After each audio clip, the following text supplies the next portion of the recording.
Obviously, lawsuits are continuing to be filed. In fact, everybody is complaining, at least in the insurance industry, that more lawsuits are being filed.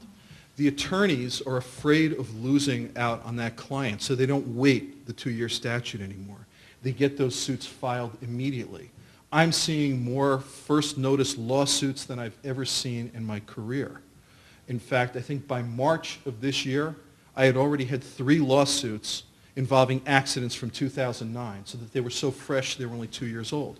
So the lawsuits are out there, and when lawsuits are out there, one of a few things is going to happen. It's either going to be settled, it's going to be dropped, which just is not happening because the attorneys right now are holding on the plaintiff bar to everything they possibly can as a future dollar, or it's going to be tried. And if it's tried, then there's always the risk that it's going up on appeal. But at some point, those cases are going to be paid.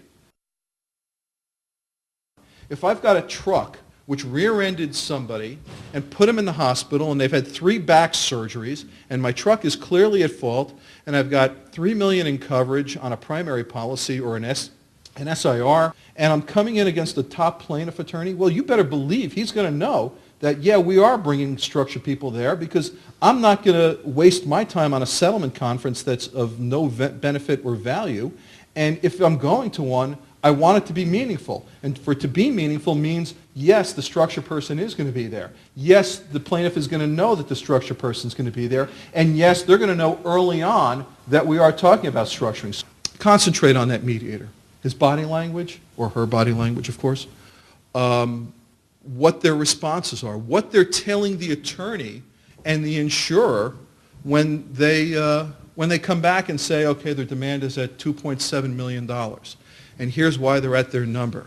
They're concerned about this future damage loss. They're concerned about the fact that this guy's going to need 2 surgeries down the line that are going to cost $400,000, and he's 29 years old. Well, we don't know when those surgeries are coming. So it now gives you that chance. We've usually got the medical reports with us in the mediation, or I've got them downloaded on my computer, and I've got that with me. They're available. You can look at those reports and see when it's forecast that those surgeries are going to be necessary, so you can tailor that product and give it to the mediator and say, okay, they're looking at a surgery 5 years down the road and another one 15 years after that. Maybe it's a total knee replacement, something like that. Well, here's numbers. That if they structure X amount of money right now, is going to pay for that first total knee and then that second one 15 years afterwards.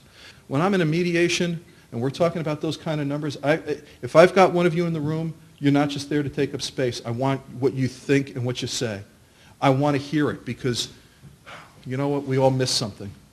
I never claim to be perfect. The insurer or my clients never claim to be perfect, and you may hear something that we've missed.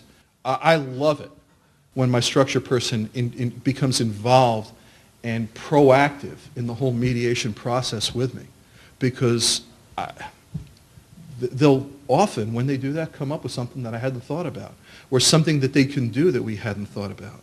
Every time I have a mediation, I make sure that I meet with my client or the insurer beforehand. I want them to know who we're dealing with, what the mediator's like. Is he conservative? Is he defense-oriented? Is he plaintiff-oriented? Is he somebody who generally tends to snub his nose at a structure? Is he somebody who's generally working with them and is warm to the idea?